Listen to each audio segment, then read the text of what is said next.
κάθε παραμονή πρωτοχρονιάς στα τελευταία 35 χρόνια, έτσι και φέτος αναβίωσαν στους γόνους τα Σούρβα. Το έθιμο έχει μακεδονικές και θρακιώτικες ρίζες και το έφεραν στην Κομόπολη οι προ-προπαππούδες των σημερινών κατοίκων, πολλοί από τους οποίους είχαν καταγωγή από τα βλαχοχώρια και τα κουπάτσοχώρια των Βρεβενών. Πρόκειται στην ουσία για αγροτοκτηνοτροφικά κάλαντα με ευαιτηριακό χαρακτήρα. Στην κλασική τους εκδοχή, οι καλαντιστές τραγουδούν «Σούρβα, σούρβα, γερό κορμί, γερό σταυρί, σαν ασίμι, σαν κρανιά και του χρόνου όλοι γεροί, καλόκαρδοι». Οι γονιώτες όμως έχουν κληρονομήσει από τους προγόνους τους μια πιο άτακτη εκδοχή. Σούρβα, σούρβα κι άι Βασίλης, τα παιδιά του Καραβασίλη. Κάθονται στο κρεβατάκι και καπνίζουν τσιγαράκι. Γκαχυλώνα με καβούκι, πάει να κλέψει καλαμπούκι και τη σπάσα το καβούκι.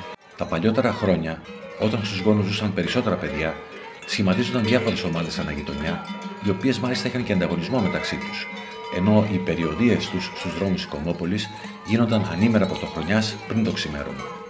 Σήμερα τα Σούρβα διοργανώνονται νωρίς το βράδυ της παραμονής από μια πολυπληθή ομάδα που συγκεντρώνεται στα γραφεία του Μορφωτικού Συλλόγου.